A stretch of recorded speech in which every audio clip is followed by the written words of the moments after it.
My name's Ken Davidian, and welcome to Organization Theory in Space.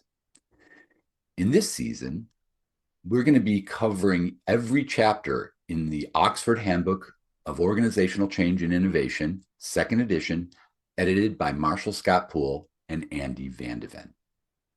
In this video, we'll be covering Chapter 2 of the handbook, entitled Historical Currents in Scholarship of Organizational Change by W. Warner Burke. In this chapter, we'll talk about the external environment and its relationship to open systems models. We'll list 7 models that address 2 of the 3 questions about organizational change that we talked about in Chapter 1. We'll list popular practitioner models of organizational change and a framework of 10 characteristics that are supported by research.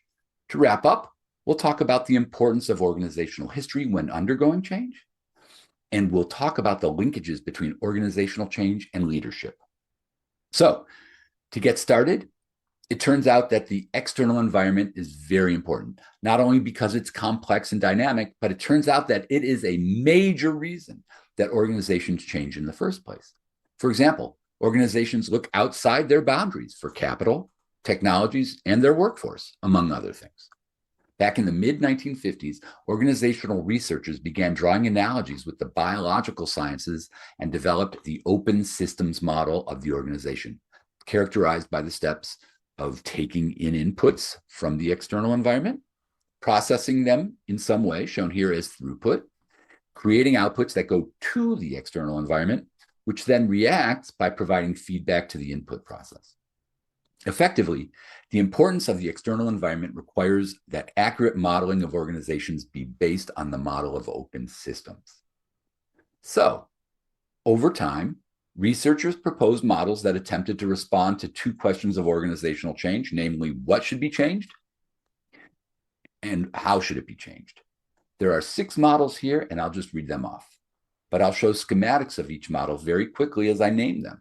You can pause the video to take a better look at the diagrams if you wish. First is the 1965 Levitt model, incorporating main elements of structure, technology, people, and tasks. Second is the very popular 1982 McKinsey 7S framework, popularized in the book In Search of Excellence. Note that neither this nor the previous model addresses the external environment, so they are inherently limited because they are based on the closed system models of the firm. Next is the 1976 Weisberg 6-box framework. You can see that it is similar in structure to the previous models, but does include the external environment. The 1977 Nadler-Tushman congruence model also includes linkages to the external environment. The 1983 Tichy model highlighted technology, political, cultural, or TPC elements, like the previous 2 models, and proposes alignment between those 3 elements with 9 components shown here in the figure. Finally, the 1992 Burke-Litwin causal model of organizational performance and change not only shows elements and their connections, but also places elements with greater levels of influence higher on the diagram. The authors claim this model even has the ability to predict causality. Whew! That was a lot of material very quickly, but like I said, you can always just pause the video to check out the diagrams in more detail if you want. Either that or just do a quick web search on your own. Next, Chapter 2 lists 7 popular practitioner models shown here. I'm not going to go into detail with these, but it is important to mention that based on these models, Stoughton and his co-authors identified 10 successful factors of organizational change that are actually backed up by research. Again, this is an extensive list, but it's important to see what is included here and what is not. I think one of the most important points made here is right up front. Included in step number 1, data gathering and diagnosis, is knowing what an organization actually needs and having a good understanding of the organizational history. Understanding organizational history is important at the level of the organization, as well as at the level of the industry segment and industries.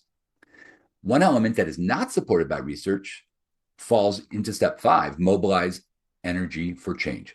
Research does not support the need for urgency to stimulate action toward a compelling vision. The chapter next addresses the importance of history in organizational change process. Sotheby and Foster reviewed the organizational change literature and categorized 4 different applicable models of history.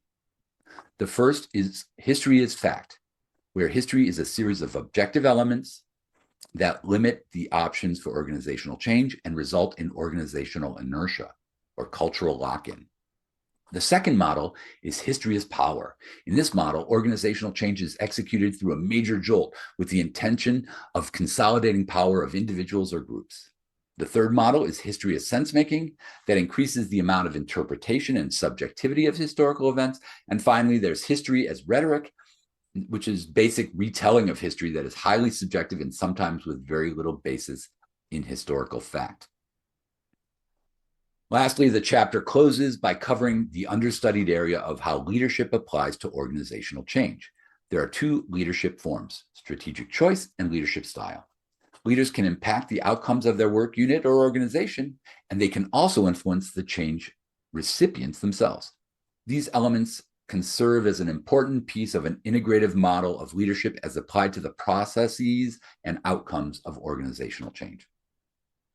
In conclusion, organizations are open systems in recognition that the external environment is a major stimulus of organizational change.